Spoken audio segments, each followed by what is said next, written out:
Co-hosting a podcast is very different than having a solo show. And I love when I'm able to have conversations with people who have had both. Today, we're talking with Heather all about her podcasting journey, how she now has a podcast that is co-hosted and doesn't really go directly or tie directly back to her business, but how she still is able to integrate parts of her strategies and how she works with clients into the process. And we talked about how she and her co-host are able to secure some really high-level guests through strategic pitching. All right, please join me in welcoming Heather to the podcast. Welcome to Podcasting Unlocked, the show for purpose-driven podcasters. I'm Alicia Galati, founder of Galati Media, and I'm here to share actionable strategies to help you amplify your message and grow your audience. Hello, Heather. I'm so excited to have you on the podcast. If you could start by telling everyone who you are, what you do, and a bit about your show. Absolutely. Thank you for having me. What a fun thing to do to be able to chat. I love the podcasting community. I know I'm not answering your direct question. We just discussed the fact that I love to break the rules. But I love the podcasting community because I've never been a part of a community that cares so much for supporting one another as this one. So my name is Heather Vickery. I'm actually a transformation coach, and that means I help people go from where they are to where they want to be. And I do that specifically through helping them learn to know, like, and trust themselves with human design, and then to rewire all the programming that they no longer want with subconscious reprogramming so that they can have a life that they're actually in love with. Super fun. I'm a community builder. I host retreats, and my podcast doesn't really have anything to do with any of that. So my podcast, which I love, is called Was It Chance? Now, there is a little bit of an overlap. It was my baby. I dreamed it up, and I'll tell you the whole story when we get into it about how we got started. But I co-host with my friend Alan Seals. Alan is the co-founder and CFO of the Broadway Podcast Network. And I had said to him, I always wanted to do this podcast. And he was like, yeah, let's do it. I'm like, wait, what? So it's the show about taking intentional risk for creative success. And we interview really highly successful creatives on the risks they've taken throughout their journey. We do talk about manifestation. We do talk about taking radical responsibility for yourself and how the things you didn't get often lead to the better opportunities. And that is very aligned with the work that I do, but I'm never really selling anything or myself in the show. Okay, that definitely makes sense. Now, we did have an episode on human design with my dear friend Karen was on the show to talk about human design from the lens of how your human design influences the way that you create podcast content, which I found really fascinating. I could see that's cool. Yeah, so that was really interesting. And I like the way that you talk about it as well, because I think that one, human design can feel really overwhelming. If anyone has ever taken the test before, it's like there's a body. It's not a test. It's just you just put in your information. Right. You just don't know.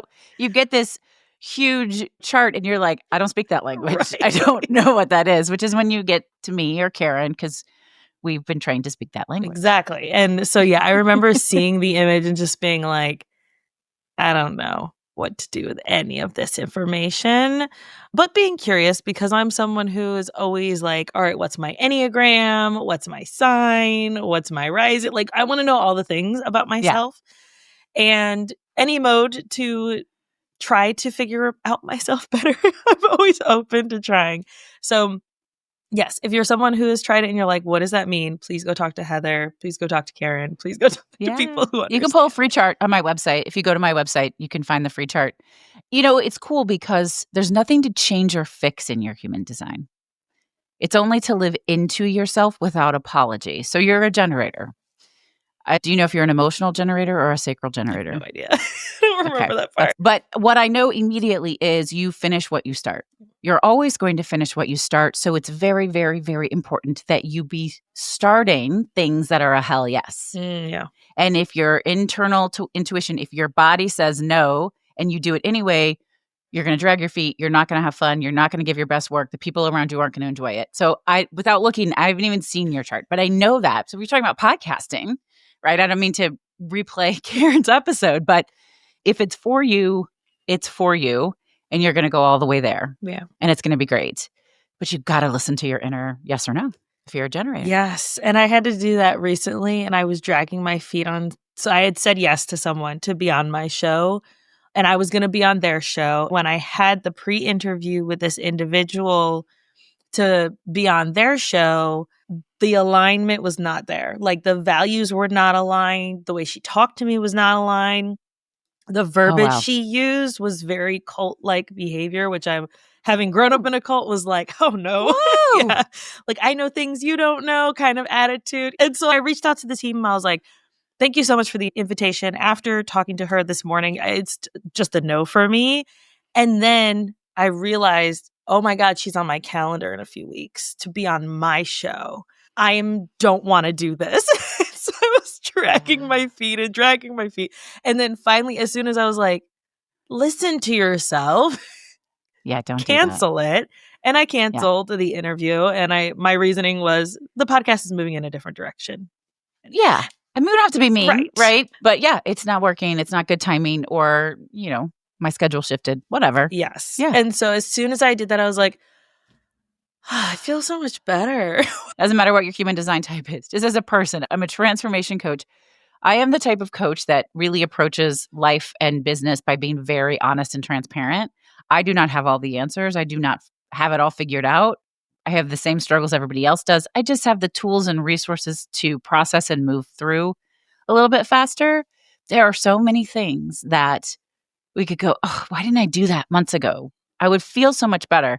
And if that is like the big takeaway for podcasters listening, is if you just sit with yourself for a few minutes each day and say, what's on my list that's just dogging me all the time? Mm. I think about it. I wake up dreaming about it. I don't want this, or I really want that. Or if I could just take this action. If you just do that one little thing, you're going to feel so much better all day. Because it's not usually a whole list of things. It's usually one thing that's just kind of nagging at you. Yeah, and it wasn't like a big deal, or it wasn't like I could have powered through the interview if I needed to, but I Yeah, know I wouldn't have shown up well, and I know that it would have been like my audience would be able to hear it in for my sure. voice. Yeah, because they know you. Exactly. And so, yeah, like you said, sometimes it's a small thing that could be Yeah, very easily checked off. It would just get it done. We would feel a lot better. so much better. Okay, so with your podcast being very different than your business, let's talk about that. You mentioned that you do talk like manifesting, human design, etc. on the show, but when you were like, okay, I'm want this podcast to happen, what was kind of your process in coming to the decision of a podcast is the way that I want to do this? Yeah. So I have been podcasting since 2016. I had a show called The Brave Files, which I loved very much. It was a solo show. I interviewed average, everyday people who stepped out of fear and into bravery in every possible way. Put a lot of time, a lot of money into it. I had editors, I had social media teams, all the stuff going on. And I met incredible people at a podcasting conference in 2021, sitting down at a table with people, one of whom happened to be Alan Seals. And we just became instant best pals. It was like, have you ever met somebody like that? Like, Yeah. you're like, oh, I've waited my whole life to be your friend. I did not know that was coming, but here we are. And at the end of the 3-day conference, we're just chatting, and we had been stuck to each other like glue the whole time, which is kind of funny because he's a straight guy married with a family in Brooklyn. I'm a lesbian partnered with a family in Chicago. Just we were Right. kind of like a little odd couple. And I casually said, I always wanted to have this kind of podcast. And I shared my thoughts for Was It Chance, interviewing successful creatives about taking chance and, manifesting what you want, but also finding sort of the pathway that's for you instead of the one that you think you have to do or that people tell you have to do, but creating your own. And he's like, yeah, let's do that. Yeah, cool. And then 3 months later we did. So our opening is we were two strangers who met by chance and embraced opportunity. And now we host this podcast, right? Because that's what we're interviewing people about. And we have a blast. And we really we think about creativity in a unique way. We've had Broadway stars, we've had musicians, we've had TV show artists and authors. And obviously, those are creative people. They know they're creative. We know they're creative. We also just had a really cool public historian on who got very famous on TikTok, Tad Stromer. He's out here. He's this middle-aged white man who realized several years ago that everything he'd ever been taught about history was a lie. U.S. history. It's all a big myth. Mm. So he's out here debunking the patriot myth, and it's beautiful and brilliant. I think that's creative, right?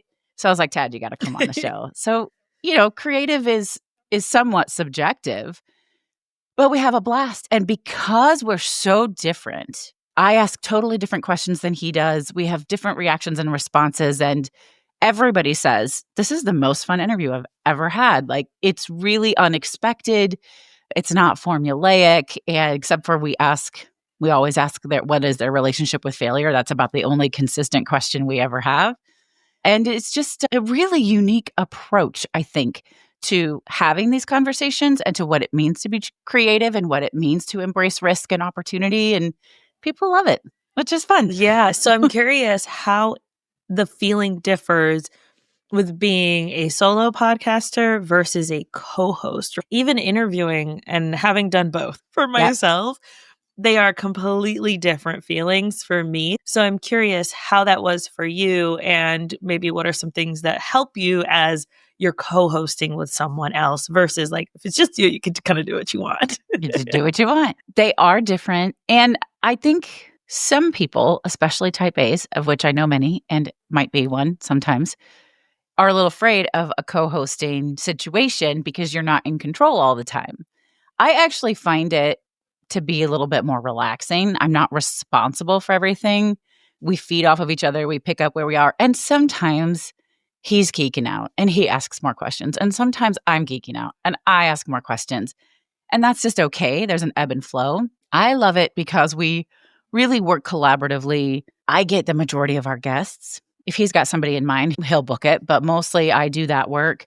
He does all the editing. He does all the clip pulling, all the show notes. He does all of that. I post it on the socials with a little bit of an admin help. And then we alternate. We just take turns every other interview who writes the interview questions out and the bio and all of that. So it's nice to not have all that pressure on myself. And we just have a lot of fun together. So I never really think, I'm not in the mood for this interview today. Whereas sometimes I would when I was doing a solo show, because it's a lot of work. It's a lot to carry. I don't mean to make it sound dramatic. I love it. I never made any money off of podcasting. I do it because I love it. And I know that some people make money off of it, although I caution people who want to start podcasts because they think it's going to make them a lot of money, because it's not going to do that. Right.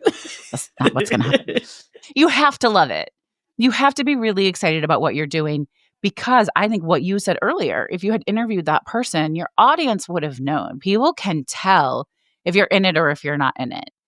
And because Alan and I balance each other's energy, we're always in it. And that's a really fun, and we can pull each other through too if for any reason we need it. So I prefer co-hosting to solo interviewing, although I can do it. I have done it. I don't know. I just have a lot of fun. When it came down to it, my admin team shifted drastically 2 years ago. And I was like, I have to give something up in my life because I can't do all of the things that I need to do now. And that's when I gave up my solo show. And I was really okay with it. We had 250 incredible episodes out. They're still out. People still listen. I'm still a 1.5% global podcast, which if you are a podcasting audience, you all laughed at that. Because when people pitch that to me, I'm like, okay, you don't actually even understand podcasting percentages. It sounds good on paper. And I'm proud of it. It's not that I'm not proud of it.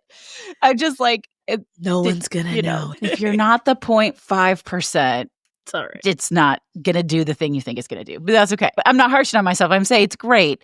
It just brings me so much joy. Yeah. I think it's interesting. I am someone who's very type A. And so when I did my podcast with my sister, when I co-hosted that one, that might be different. And I think that the reason why it worked for as long as it did is because I trust her implicitly. I feel like any co-hosting relationship that if I did go into, because I don't think I'm ever going to be done with podcasting in some way, shape, or form. I just love it so much. That I feel like because I know her, I love her, and I trust her with my life, that it made it a lot easier to trust any decisions. And I still had a lot of control. Like when we Yeah. negotiated what we wanted, what we were doing, what parts I was going to be doing, I still had all the editing control. I still had all the Oof. uploading control. See, those are things I Like, don't want control over. I mean, it led me to what I have now, which is like, Yes. we Yeah. listen to every word, we edit podcasts, we do the whole 9 yards, and then creating systems in place. Right. People like me need people Right. like you. That's just the way that works. Exactly. Yeah. And so, yeah, I really liked that. And so now with my reading podcast, my hobby podcast, that one I have kind of a mixed bag of how I approach it, in that I have some solo episodes, very few, like beginning of the season, end of the season, and then one in the middle. And then every other week, I alternate interviewing an author or co hosting with another bookish creator. And so it's like, here's the topic we're going to talk about. We're going to kind of both riff on it. They'll maybe know more about it than I will, but I'm going to add in some recommendations as well. Yeah. And I found that that works for me, kind of having that balance. Yeah. And that if it is going to be quote unquote co hosted, where we're both going to show up fairly equally, then I need to make sure that the direction is going in the direction that I need it to be. It's your show though, right? Yes. It's your show and you bring people in as a guest. So I think it makes all the sense in the world to say, here's where we're going to start. And I'm not sure what's going to happen in the middle, but here's where we need to end up. Right. It's your show. You get to do that, right? We don't always know where we're going to end up, but that's okay because that's what we know we're doing. I mean, we know we're going to close out by asking about fear of failure or about failure. And sometimes we'll text each other because often I'll say we do a cold open. I don't know how many people do that. I did not do that with the other show, but we just started it this way. We'll find a little 10, 15-second clip somewhere that we're like, that moment was pure gold. And so we just cold open with it. And then we go into our opening music and all of that. So we'll text back and forth like, oh, that could be cold open, or oh, that was good. And sometimes we'll be like, okay, can you ask about failure now? And we need to wrap this up. Like, it's time. It's time to stop. I mean, even if it's a great interview, it's been an hour and 20 minutes. We have to stop. Oh my goodness. That is fascinating just because, like, I mean, you heard before we hit record, like, all right, this is where I try to keep the interview. And then, like, for my other one that's a little longer, I'm like, all right, I try to keep it 30 to 45 minutes. If we go shorter, that's okay. If we go longer, an hour is like my hard stop because I know my audience is done at that point. Right? Yes. So there's editing. We usually, our episodes usually come out about somewhere between 55 and an hour 5 by the time we're all done. But yes. Yeah. Some guests don't like to stop talking. And I totally understand that. I've been on ones, right, where I'm like, this is so much fun. We could have gone for more hours. So you mentioned failure and the relationship with failure as kind of your closing point. Why that for this particular podcast? That was Alan's ask. He's fascinated by it. He's terrified of failure. He's harder on himself than any man I know. Most straight upper middle class white men are not very hard on themselves. I don't mean to stereotype, but it's just true. And he really, really is. He expects perfection from himself in a way that I've only ever seen in women. So he loves to hear people's perspectives. So that is where we came to that. And I think it fits in really nicely because if you're embracing opportunity, if you're taking risks, you're going to quote unquote fail. And of course, the overarching answer is as long as I'm learning. But we get some really great examples. We interviewed Isaac Mizrahi. Do you know who that is? The fashion designer. He had a whole Target line when you did not exist yet. I was probably about 15. So, but he's a very, very famous fashion designer. But what he always wanted to be was a Broadway star. And fashion was his backup business. And he was a smashing success, like a household name in the 90s. Everybody knew who he was. We asked him about failure and he said, darling, my entire life is a failure. Every success I've ever had is a failure because he wasn't doing the thing that he wanted to be doing. But he's like, you can make it work for you. Yeah. Find a way to make it work for you. Oh, yeah, that's fascinating. Yeah, because when you first mentioned the question, I think I took a very similar approach to your co-host, Alan, where it's like, oh my God, I'm terrified. Failure is terrifying and I never want to fail. And I like You're going to fail all that. the time. If you're doing anything, you're going to fail. And like, I know that in my head. And I also don't want to ever be a failure. So like, that was like literally the first thought that came to mind. So to know that someone else feels that way is comforting. Of course. And I am. I will look you dead in the eyes and tell you I never ever fail. I make mistakes multiple times a day, all the time. But I really do pause and reflect and practice self-compassion and use my own tools and resources. I have a method called the Brave Method. I wrote a book about it. I use the things that I support clients with, and I come away with value from my choices and my mistakes. And in my mind, then that means that there is no failure. It just doesn't exist. I send out an email with a typo. I get the same shame everybody else does. And then I'm like, whatever. Somebody wants to unsubscribe because of that, then they don't care that I'm human. Right. Bye-bye. Like it turns out for the best. So people are like, well, that's so bold. I'm like, I do not fail. I fuck up. I fuck up all the time, but I don't consider them failures. Yeah. And I think that a lot of the work that I've done in recent years has been around having more curiosity towards my quote unquote failures, right? Yes. And so like, oh, wow, that was really triggering and I reacted poorly. Why?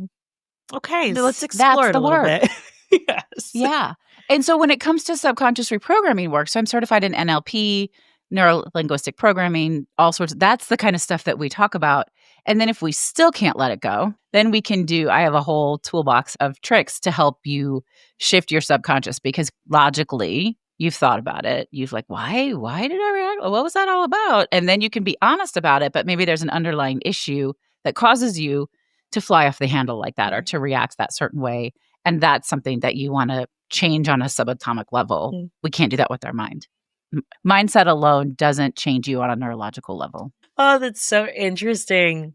So with the podcast specifically, where are you seeing it kind of going? We had someone recently talk about how they are reshifting everything going into the new year. And so I'm curious if it's business as usual, which is not a bad thing, right? I want to make sure that that's clear, that if you guys, for anyone who's like, wait, I have to change everything. No, please do not if it's working for you. But are there any things that you're anticipating shifting or considering shifting as you have done this for a few years now? Yes. Nothing major that I'm consciously aware of. The first year we interviewed almost exclusively Broadway folks, actors, musicians, dancers, things like that. But that is because back then I think Alan was pulling most of our guests and that's his wheelhouse.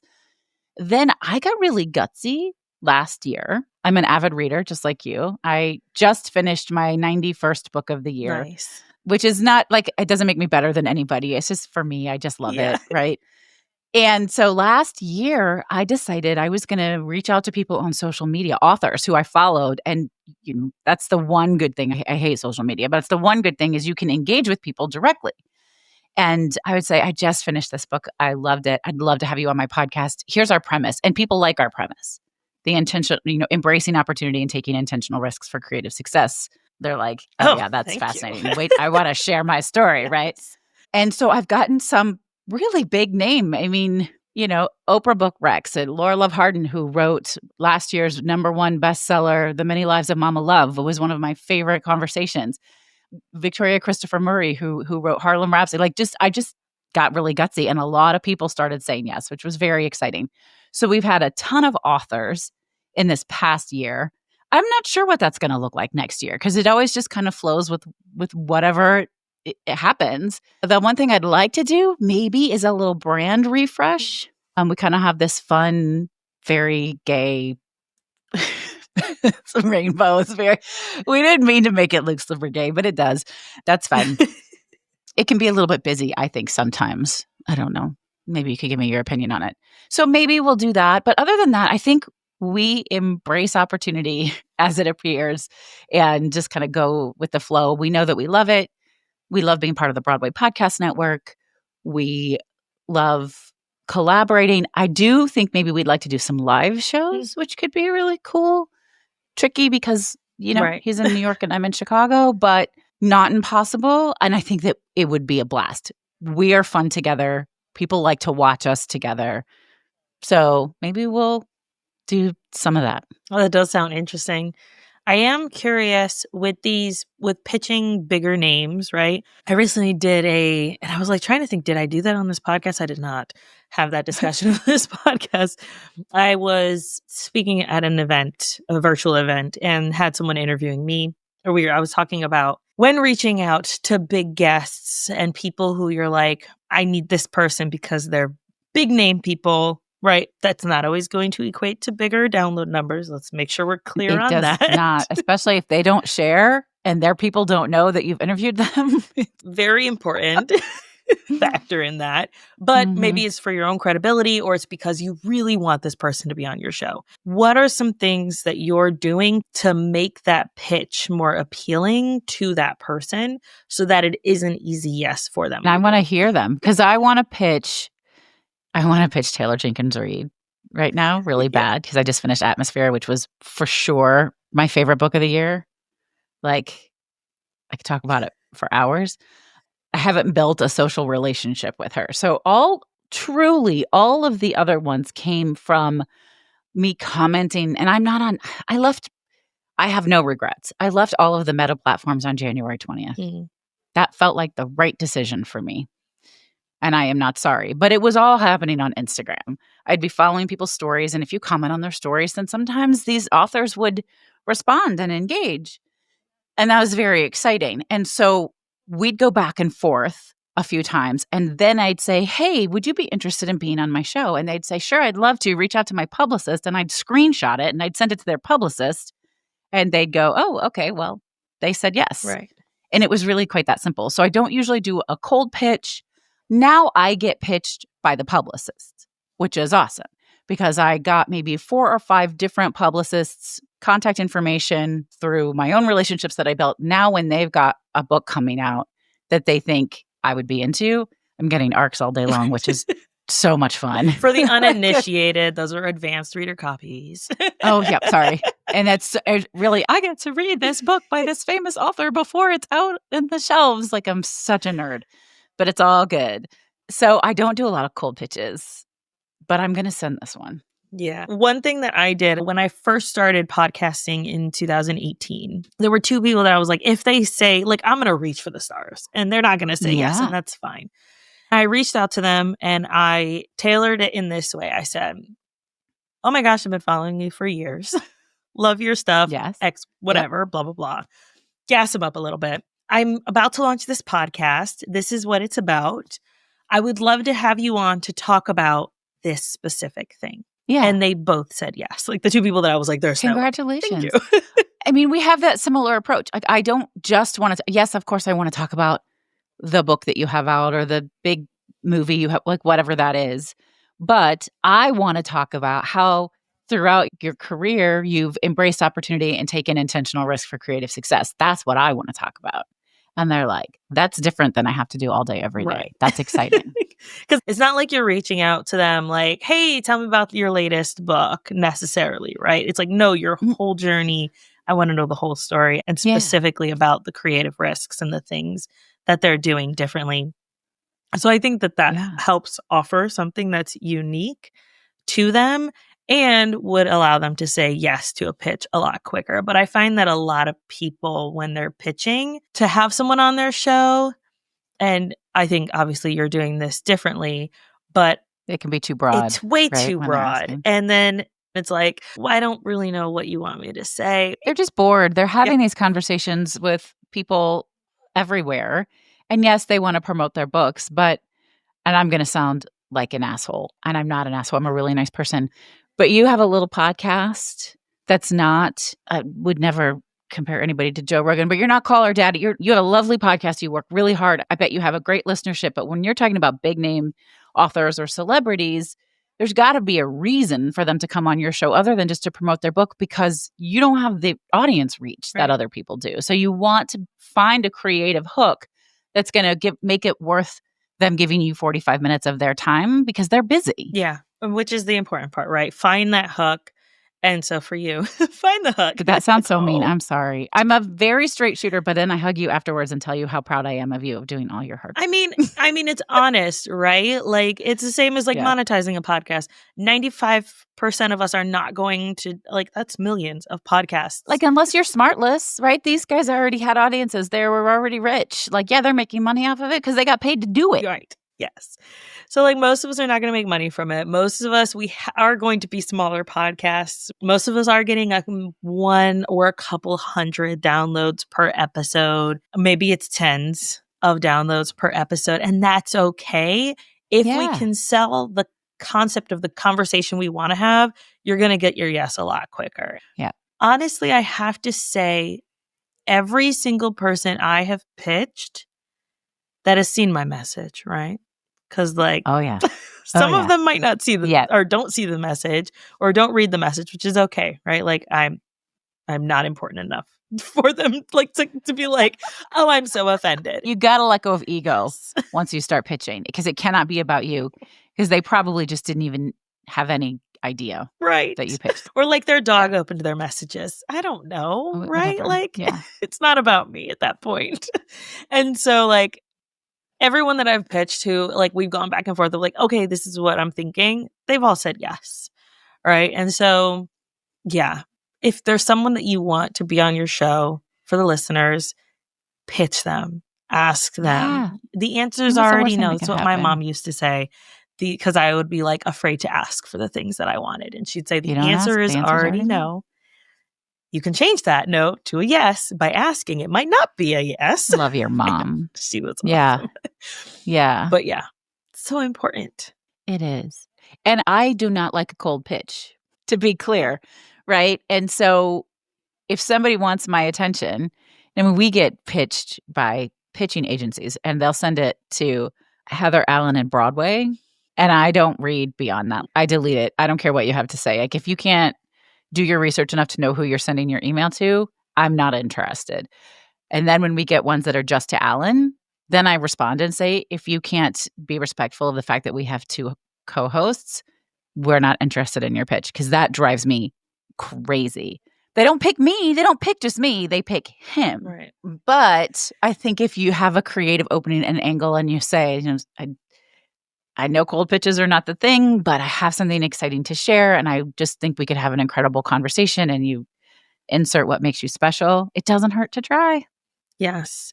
Or like when I was pitching for clients to be on podcasts, right? I'm kind of flipping it here.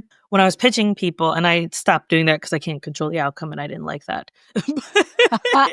That tracks. Yep. But when I was doing it, my first question was, I would send them an email, especially if I couldn't find this information. I'd say, hey, I was hoping to pitch my client. I didn't see a specific way to do so. What's the best way to do that? Oh, yeah, that's great. That's a great approach. And when, you know, I mean, you just have to be smarter than the pitch agencies who clearly don't put that kind of effort into it that you were just describing. If all they've done is copy and pasted the first paragraph of my show description, I love how you're doing plop. Like, do you?